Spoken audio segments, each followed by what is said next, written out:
enfrentar. Esta es una fotografía de la atmósfera. Como pueden observar, la influencia de la atmósfera en la radiación solar es bastante grande. El primer efecto está en que la radiación extraterrestre es atenuada. Tiene que haber un factor de transmisión, en realidad, ¿no? Menor a 1 entre la radiación extraterrestre, la que llega a la superficie, a la superficie superior de la atmósfera, hasta que llega al suelo. Hay todo un proceso de atenuación por miles de factores que intervienen, que están presentes ahí en la atmósfera: partículas, el vapor de agua, la presencia de ozono. Se retiene, por ejemplo, la radiación ultravioleta, que hace parte de la radiación solar. El ozono se encarga justamente de hacer esta retención, y eso es para proteger, digamos, la vida, fundamentalmente. La radiación ultravioleta produce rupturas de los enlaces, ¿no? Entonces es eso, para evitar que las proteínas y las enzimas se destrocen. Entonces la propia naturaleza, bueno, no sabemos, pero hay un factor que atenúa la radiación ultravioleta. Tenemos el agua, fundamentalmente el vapor de agua, que forma nubes, y eso todavía va a influir muchísimo en la radiación solar. La atmósfera se va a mirar de la siguiente manera. Se va a ver como lo que se llama una masa de aire. Y esta masa de aire es la distancia angular, ¿no?, que tiene que recorrer los rayos del sol hasta llegar a un punto. Obviamente que cuando el sol se encuentra en el cenit, la distancia angular es bastante pequeña, que cuando se pone a una determinada altura. Y a la altura cero, ¿no?, vamos a definir como la máxima masa de aire solar. Prácticamente es infinito, porque H es 0 y 1 sobre 0 es infinito cuando se encuentra entonces a esta altura. Y esto nos ha de servir, esta masa de aire igual a 1 sobre seno de H, sirve para estandarizar las medidas que se deben hacer a los paneles solares cuando le incidimos la radiación. La radiación que hay de incidir a un panel solar siempre ha de ser medida a masa de aire 1. ¿Eso qué quiere decir? Que H tiene que valer pi medios. Entonces, si seno de pi medios es 1, 1 sobre 1, masa exactamente 1. Y los paneles solares vienen medidos entonces como si la radiación solar estuviese incidiendo a una atmósfera que tenga una masa de aire exactamente igual a 1.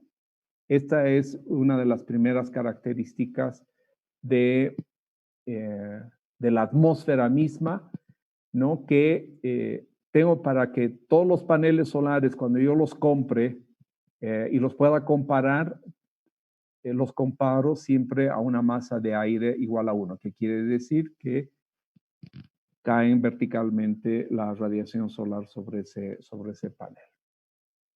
Obviamente que la radiación solar, ya habíamos hablado un poquito ayer, es un espectro electromagnético y que tiene, que si hago pasar por un prisma, voy a tener entonces una descomposición que va a ir desde el ultravioleta, el cual es absorbido por el ozono, por ejemplo, hasta el infrarrojo y el rojo. Obviamente que cuanto más energético es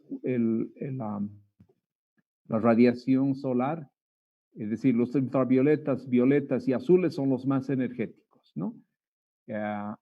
Y voy a tener el rojo, que son los menos energéticos. Cuanto más energética sea la radiación, su desviación es mayor.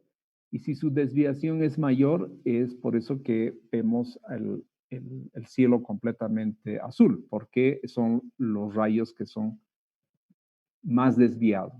En cambio, el rojo no se desvía tanto, es la razón por la cual cuando el sol se está poniendo en el horizonte, es decir, la masa de aire empieza a crecer muy rápidamente, el sol se ha de colocar cuando la altura tienda a ser cero, lo voy a ver como rojo, porque no hay mucha desviación, y eso también se ve acá en este gráfico, ¿no?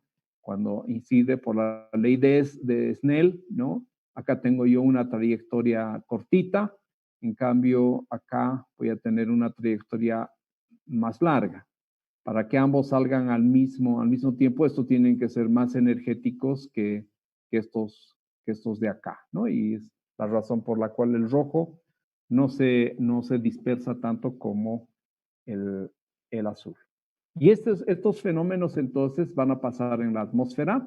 La atmósfera tiene varias capas, no voy a entrar en detalles, sin embargo, cada una de ellas provoca que la solar vaya cambiando. Principalmente la radiación directa es la que se va a ir atenuando y se va a atenuar una determinada cantidad que solamente la podemos conocer por comparación en realidad, ¿no? Bien, y de manera general, entonces, cuando interviene ya la atmósfera, voy a tener que va a aparecer la radiación directa, que esa es la que viene del Sol, pero atenuada. Voy a tener la radiación difusa, que viene de todo de la bóveda celeste sin Sol. Y la suma de ambas hacen la radiación global. Acá he escrito como radiación global diaria sobre la superficie horizontal, es la suma tanto de la directa como de la difusa. Ahora, la única radiación que tenemos disponible y que se mide es la radiación global directa. Esta es la que en todas partes del mundo es la que se mide. La global y además en el plano horizontal. Con este dato, perdón, solo con este dato, que es la radiación global diaria, que la van a encontrar ustedes, creo, en la página 77 para los días típicos. Es con este dato que vamos a construir todo un edificio para calcular la radiación directa, la radiación difusa a nivel horario, y esos datos me van a permitir hacer entonces las simulaciones para cada hora sobre el panel solar. ¿Cómo se hace entonces? Y además inclinado, en un panel solar inclinado en cualquier dirección. ¿Cómo se hace eso? Justamente se los voy a mostrar. Y siempre son ecuaciones que salen, que tienen un fundamento. No necesariamente son ecuaciones ad hoc. Son ecuaciones que tienen un fundamento, pero vamos a construir nosotros toda nuestra radiación solar para hacer simulaciones simplemente a partir de este dato, y este dato es un dato que es medido. Por ejemplo, no sé, no dice acá. Perdón, 2 minutitos, por favor. Creo que tenemos un invitado. 2 minutitos, por favor.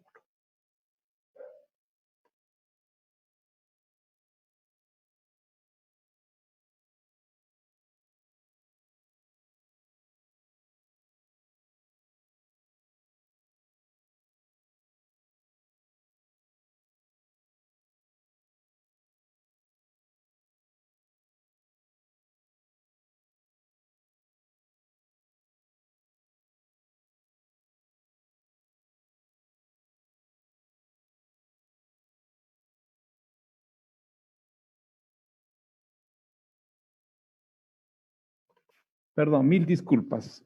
Había unos invitados. Los perros. Entonces, lo que vamos a hacer es, vamos a calcular, y este dato ustedes lo van a encontrar en la página, creo que es la página 70 y, déjeme ver, en la página 76, 77, para los días típicos, ¿no? Y este valor es un valor medido, no son datos promedio. Les voy a explicar un poquito más adelante por qué optamos por datos medidos y cómo se obtienen esos datos medidos. Pero son datos medidos, es decir, son datos reales, no son promedios, y yo casi desaconsejo que se tomen los promedios. Bien, vamos a definir, como este es un dato medido, la radiación global directa sobre el plano horizontal, vamos a medir lo que se llama el índice de claridad diario, que es la relación entre el dato medido de la radiación global directa sobre la radiación extraterrestre diaria, también sobre el plano horizontal. Acuérdense que B sub 0D, el denominador que lo estamos viendo acá, está calculado, es decir, y lo tenemos de manera explícita. GD sobre el plano horizontal es un valor medido. Si no tengo este valor medido, no voy a poder hacer absolutamente nada. Y simplemente hago una división y voy a encontrar este índice de claridad, que se llama así, el índice de claridad.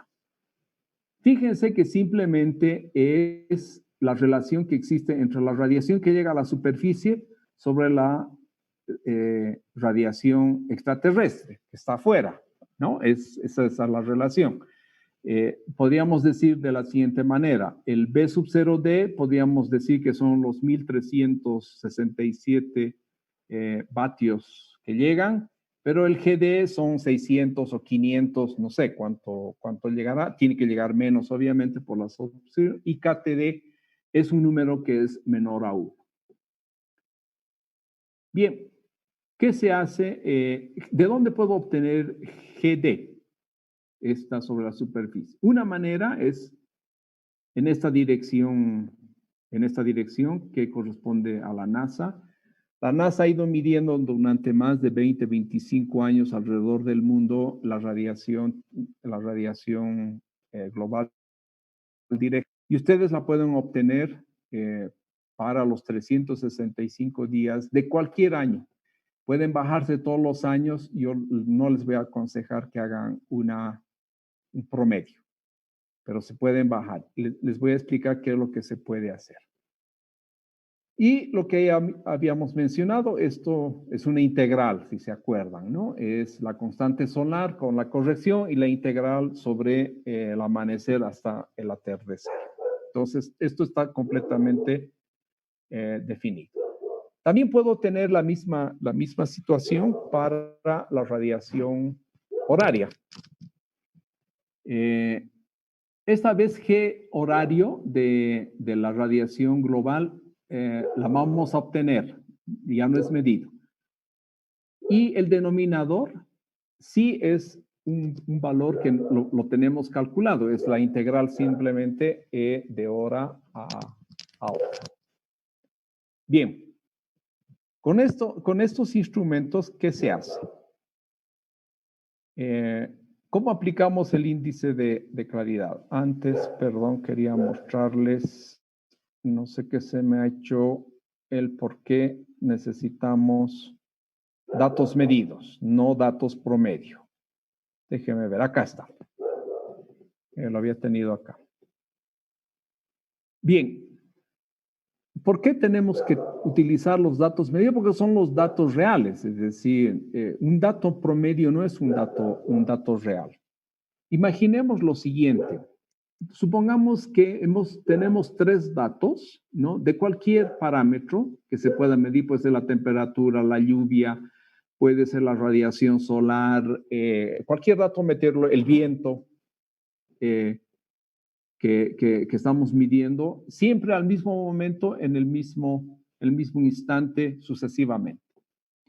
Entonces, se construye lo que se llama el año meteorológico típico, que es un año de datos sucesivos que han pasado, que han sucedido, pero que tienen la característica de ser representativos tanto en su medición en el largo plazo. Uno podría decir, claro, el mejor representativo de un conjunto de números es el promedio, es verdad, pero el promedio no ha sido nunca medido, es decir, sería alguna casualidad que llegue a ser medido. Necesitamos, para hacer nuestras simulaciones de manera correcta, tomar siempre datos medidos. Ahora, entonces, en este caso yo he tomado estas mediciones y cuyo promedio me sale 5,3. Y el procedimiento para construir un año meteorológico es que preguntarme cuánto es la desviación o la distancia que hay, la distancia lineal entre los valores medidos entre sí mismos. Y el que tenga el valor, el menor, la menor desviación lineal, ese va a ser el dato que lo voy a tomar y va a ser parte de lo que llamo el año meteorológico típico. En este caso, 4, 5 y 7. He calculado las distancias que hay de 4 al 5, de 4 al 7, ¿no? Es 0, 1, 3. El 5, he calculado las distancias que hay al 4 al 7 y el 7, obviamente, las distancias que hay al 5 y al 4. Y sumo. Entonces, acá va a ser 0, 1, 3, la suma es 4, acá la suma es 3, acá la suma es 5. Y tomamos el que tenga la menor desviación. Y el valor medido, entonces, en este caso, es 5. Y no tomo el promedio, que es 5,3. Se toma 5 porque ese es el dato que se ha medido. Está medido, tiene respaldo.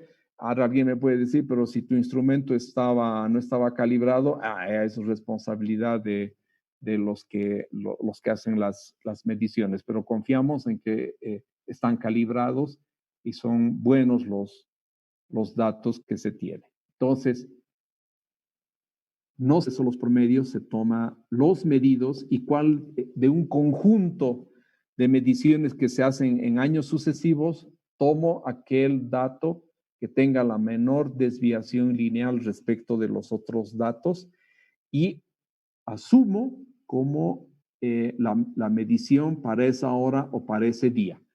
Y de esa manera se va construyendo entonces el año típico. Es un procedimiento bastante sencillo, pero a veces hay que trabajar, no sé, con 5,000, 10,000 datos aproximadamente. Entonces hay que hacer un pequeño programa que calcule la desviación mínima y pueda escoger el dato correspondiente. Muchas veces también estos años, otros países lo publican. En el caso boliviano hay publicaciones, pero para la temperatura máxima y para la temperatura media, que son la temperatura mínima, que son las que se miden, y para la pluviosidad. Ustedes pueden pedírselo eso al Servicio Nacional de Meteorología, al CENAMI, y se los va a proporcionar el año típico en temperaturas máximas y mínimas y en pluviosidades diarias. Y han hecho este procedimiento. Entonces, ustedes tienen la certeza de que esos datos que se les está proporcionando son datos medidos, no son datos promedios. Por eso es que no me gusta mucho, por ejemplo, la temperatura media, ¿no? Es decir, la temperatura media no es un dato medido, es el promedio de varias temperaturas. Y bueno, digamos como referencia está bien. Pero si yo quiero utilizar la temperatura media como para hacer mis simulaciones, medio que estoy falseando mi simulación. Tengo que tomar unas temperaturas medidas.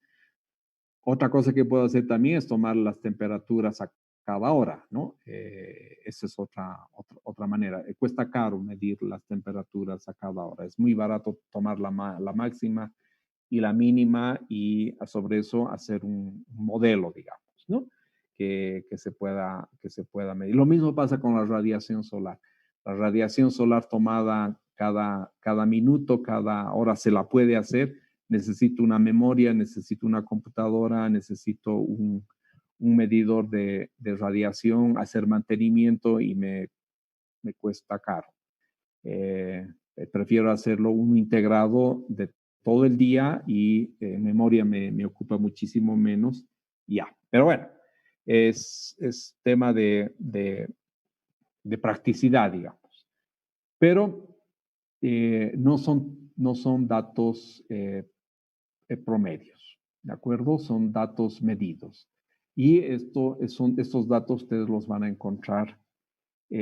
No es difícil hacer esa tabla, obviamente, porque son pocos datos, ¿no? Que hay que escoger sobre 15, 20 años para un día. No es difícil, pero si quiero hacer para los 365 días, sí necesito hacer un pequeño programa. Bueno, entonces tengo el índice de claridad, ¿no? Como la relación entre la radiación global directa y la radiación extraterrestre también diaria sobre la superficie horizontal. Bien, ¿cómo aplicamos este KT? Resulta lo siguiente.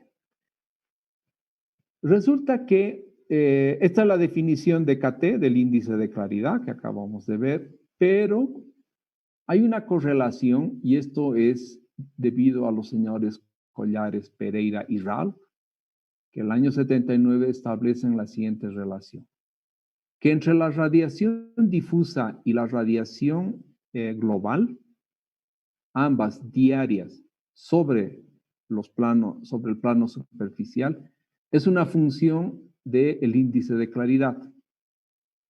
Eso es lo interesante. ¿Y esta función qué es?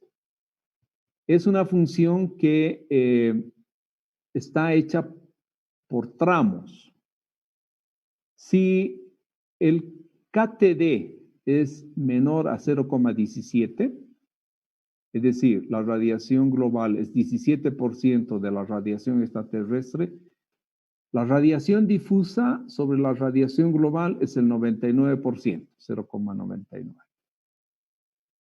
Si este KTD, el índice de claridad, cae entre 0,17 y 0,75, entonces tengo un desarrollo de Taylor, que va a ser un lineal, un KT al cuadrado, un KT al cubo y un KT a la cuarta con sus respectivos coeficientes. Es una regresión, es en realidad lo que se ha hecho de orden 4. Y va a depender entonces esta relación entre la difusa y la global de este KTD. ¿Qué pasa cuando está entre el 75% y el 80%? El KTD.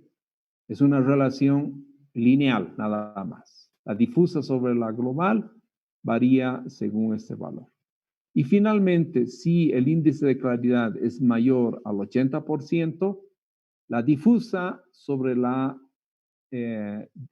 global ha de ser apenas el 20%, ¿no? 0,02. Bien, entonces, esta es la manera en la cual vamos a desglosar, en otras palabras, estamos desglosando, ¿no?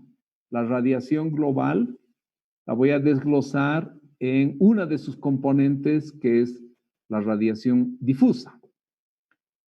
Y si puedo conocer yo la radiación difusa, inmediatamente conozco la radiación directa, porque es una resta. Acuérdense que si yo llego a conocer, tengo medido este valor, puedo desglosar este valor en la difusa. Por lo tanto, por diferencia, voy a calcular inmediatamente la directa. Y eso vamos a ver para qué sirve posteriormente. Justamente sirve para hacer las horarias. Eso es lo que nos interesa, llegar a establecer los valores horarios. Y no vamos a cometer muchos errores. Eso se los puedo asegurar. Bien. Hay otros modelos, además de Collares Pereira, hay de este señor Herbst, ¿no? Que sirve para ángulos horarios menores a 81 grados y también para ángulos horarios mayor de 81 grados. Pero el que mejor se ajusta, obviamente, es el de Collares Pereira. Esta es la relación que hay entre la difusa y la radiación global, ¿no? Bien, vamos a ver un ejemplo. Tomemos el 16 de marzo. Este es un día típico. El lugar es Villamontes. Ustedes pueden encontrar en la página 77 que la radiación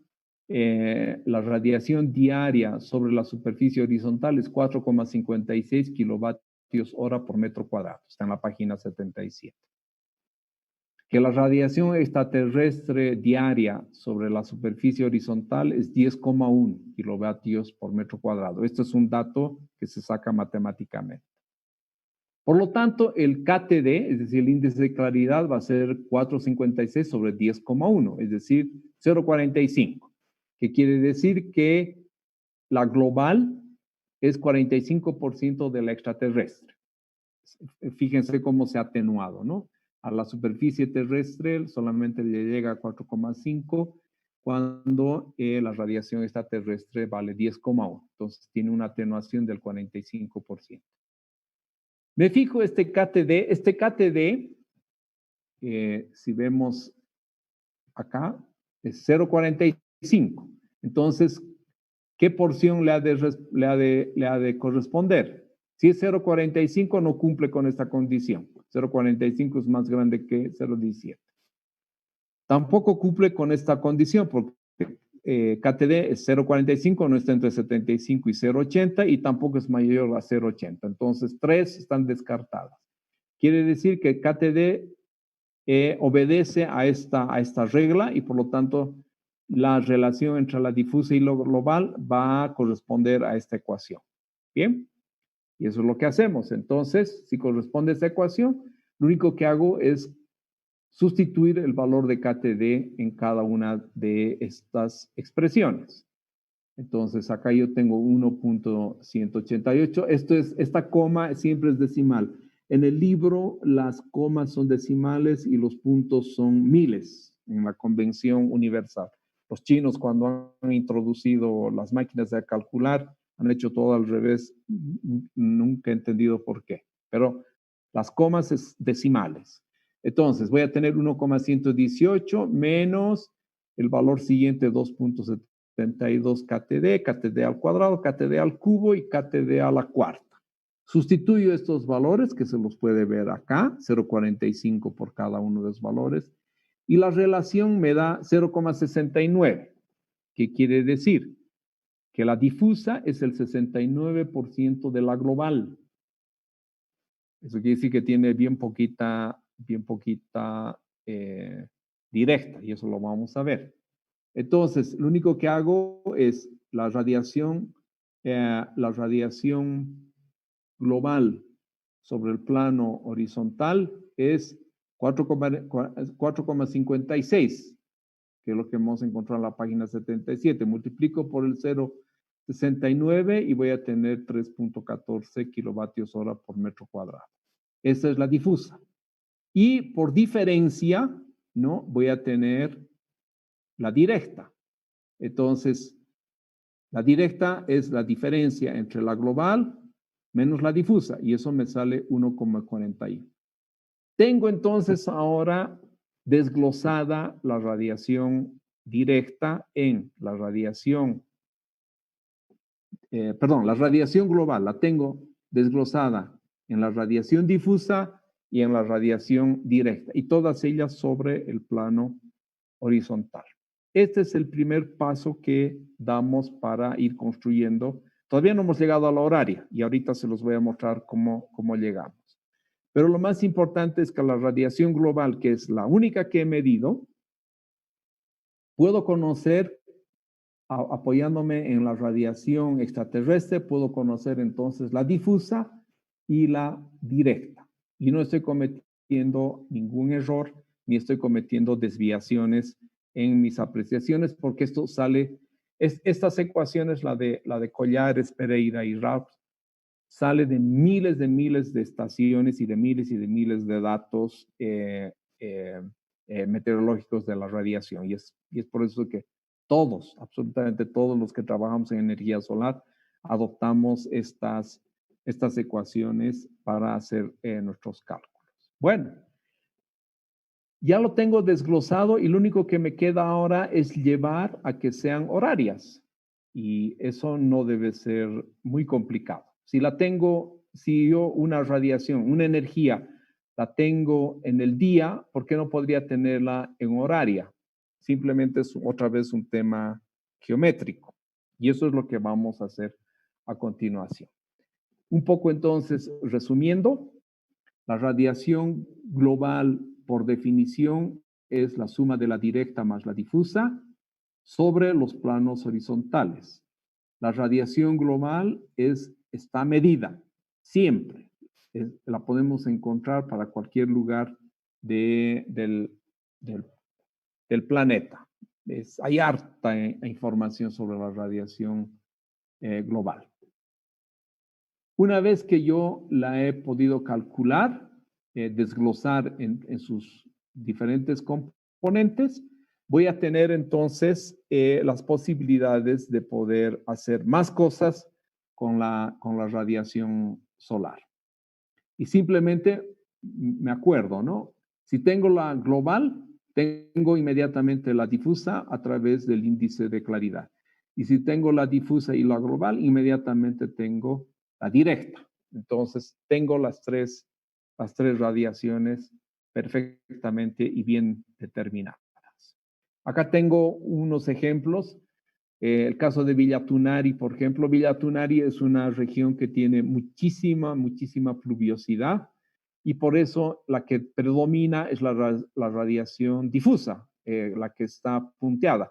La radiación directa que está en negro es una componente relativamente pequeña. Eso es porque Villa Tunari tiene muchísima nubosidad. Por eso es que la radiación difusa es tan predominante en esa región. En cambio, en Yunchara, Tarija, en las alturas, en la parte altiplánica de Tarija, esto es sobre la laguna Taxara, podemos encontrar que la radiación directa también ya es predominante, ¿no? Y no así la radiación difusa. La radiación difusa es un porcentaje apenas, menos del 50%, tal vez el 30% simplemente de la radiación directa.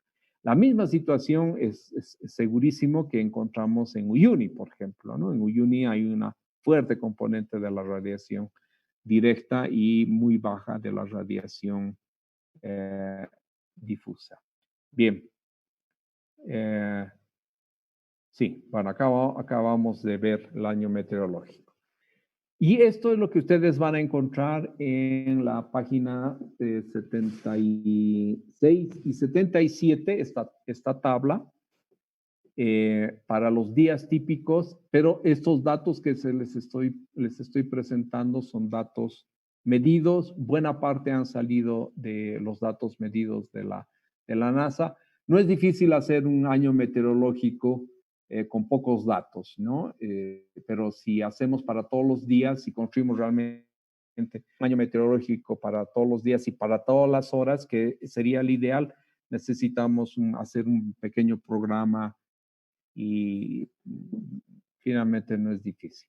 Sin embargo, yo prefiero que eso lo hagan las entidades, digamos, llamadas para eso. Entre ellas está el CENAMI, por ejemplo, ¿no? A ver, tenemos algunas preguntas antes de continuar. Vamos a dar respuesta. Dice, perdón. Bien, dice, para un día, por ejemplo, 15 de septiembre, la radiación solar será la misma para diferentes años del mismo día o en qué varía. En la realidad, para el 15 de septiembre voy a tener, si tengo 10 años, voy a tener 10 diferentes valores. Eso es lo más lo más probable. El 15 de septiembre, del 15 de septiembre, pongamos, de 1990 al 15 de septiembre de 1991, y hay dos valores ahí diferentes. Para el del 92, tres valores diferentes. Muy rara vez van a coincidir los valores. Es por las características de la atmósfera. Pero ahora, ¿cuál es el valor representativo? En 10 años, entonces, esos valores que tengo de los 10 años, simplemente veo cuál de ellos es el que tiene menor desviación. Y el que tiene menor desviación lo tomo como el representativo, sin sacar el promedio en absoluto. Ese va a ser entonces mi valor. Bonito sería si cada año, si cada 15 de septiembre tuviésemos siempre el mismo valor, pero no es así. Y eso ustedes lo pueden comprobar cuando entren a la página web de la NASA y se bájense, pueden bajarse todos los años que quieren y además pueden bajarse temperaturas, pueden humedad relativa, tienen muchísima información. Basta que ustedes coloquen las coordenadas de latitud, longitud para poder... y es gratuito, además, esa es la otra gran ventaja. Y se van a dar cuenta inmediatamente de que para el mismo día nunca es igual, varía. Esa es parte de la dinámica. Pero uno de esos valores tiene que ser el representativo para nosotros. Hay otra pregunta que dice... Queda claro que en energía solar no debería existir valores promedios. Otra duda es la siguiente. Entendí que el valor de la masa de aire ya viene definido en el panel, o sea, de fábrica, pero ¿en qué afecta el funcionamiento del mismo? Simplemente, es decir, los paneles solares, cuando me dicen este panel tiene 50 vatios pico de potencia, quiere decir que ha sido medido, esos 50 vatios los obtienen a una masa de aire igual a 1, quiere decir que la radiación solar atraviesa una masa de aire 1, o en otras palabras, el Sol, normalmente lo hacen con soles ficticios, ¿no? En el laboratorio para medir. Ese Sol ficticio está cayendo exactamente a 90 grados a la superficie. Eso es lo que quiere decir. Entonces, si yo mido todos mis paneles solares, uno de 50 vatios, otro de 300 vatios y otro de 20 vatios, todos mis paneles solares los voy a poder comparar. Voy a poder comparar, este es más grande y este es más chico. ¿Por qué? Porque todos han sido medidos bajo las mismas condiciones. La masa de aire es una de las condiciones. Hay otras 2 o 3 que las vamos a ver en la parte de las normas técnicas. Entonces, eso es lo que me permite comparar los paneles solares, porque estoy seguro de que todos ellos han sido medidos en las mismas condiciones y que difieren de las condiciones reales. Por ejemplo, miden a 1000 vatios por metro cuadrado. El sol en el laboratorio tiene que tener 1000 vatios por metro cuadrado. Y en la realidad, cuando estamos nosotros trabajando acá, son 300 vatios, 400 vatios que absorben a mediodía, por ejemplo, ¿no? Entonces, pero la medición se hace a temperatura 25 grados, por ejemplo, ¿no? La temperatura a la cual tiene que encontrarse el ambiente es a 25 grados. Y nosotros podemos estar en Santa Cruz y estamos a 37 grados, podemos estar en Villamontes casi 40 grados, podemos estar en el Chacaltaya y estamos a menos 5, 7 grados, ¿no? Entonces, fíjense que hay, pero para efectos de comparación, es de que se miden a cierto tipo de niveles. Hay otra pregunta que dice, ¿la radiación directa es la radiación que sacamos de mediciones del año meteorológico? Sí. ¿Y B0D es la que calculamos con nuestras planillas? Sí, correcto. Es así. Y D0D, es decir, la radiación directa extraterrestre, es la que calculamos con nuestras planillas, es exactamente la misma que llega encima de la superficie terrestre. ¿Cómo se baja la información y datos de la NASA? Yo les voy a sugerir, entren, ni siquiera hay necesidad de registrarse, o creo que es opcional, pero en principio no hay. Es un sistema GIS. ¿Eso qué quiere decir? Que ustedes pueden fijar la latitud, longitud, pueden acercar lo que más quieran el mapa, es una especie de Google Earth, pero muy, muy preciso, y cliquean en el punto donde ustedes quieren hacer, obtener los datos y automáticamente les va a decir qué pasos tienen que dar. El primer paso que les van a decir es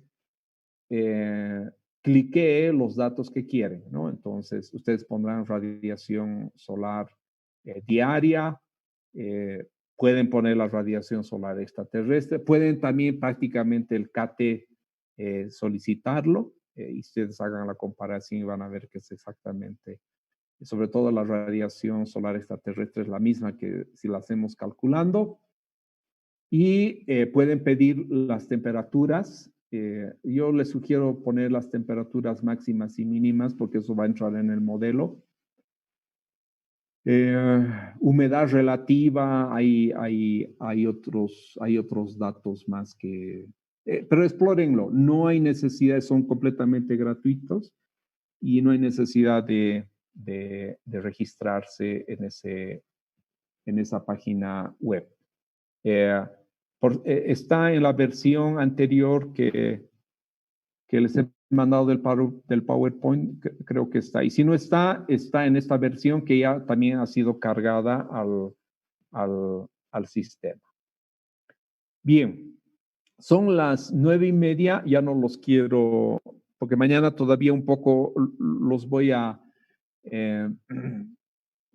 martirizar con más ecuaciones, son como, no sé, todavía como unas 10 ecuaciones que quedan, pero todas ellas son súper sencillas porque son geométricas. No hay ninguna ecuación. La única ecuación difícil que vamos a ver en voltaje y radiación va a ser Newton-Raphson.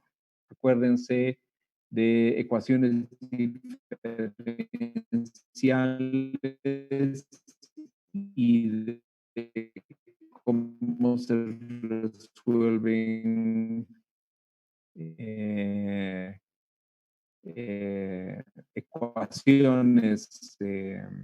ecuaciones comunes y corrientes. Entonces, es complicado que vamos a utilizar para hacer nuestros cálculos.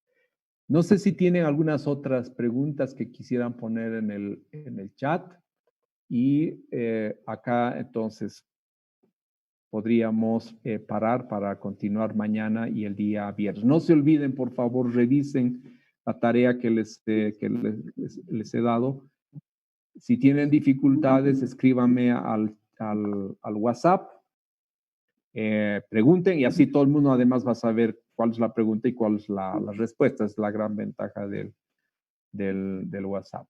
Y la tarea sí, en principio, se presenta mañana. Es una tarea sencilla. La que sigue es un poquito, no es más difícil, sino simplemente son más cosas que les voy a pedir. Es poner las fórmulas en el Excel. Eso es, en realidad es eso, nada más. Pero la idea es de que ustedes terminen el curso y los días después tengan un pequeño modelito para un día determinado. En base a eso, ustedes podrán construir para los días que quieran, ¿no? Bien, no sé si hay otras preguntas en el chat. No. Bien, muchísimas gracias y nos vemos entonces mañana mediante Dios a esta misma, a las 7:30 de la noche para concluir y el sábado estaríamos concluyendo este curso. Espero que lo puedan aprovechar. Bien, muy buenas noches. Gracias, ingeniero. Buenas noches. Que les vaya bien. Buenas noches. Buenas noches. Que les vaya bien. Buenas noches, gracias. Buenas noches a ustedes. Gracias. Buenas noches, ustedes. gracias. Un abrazo, que les vaya bien.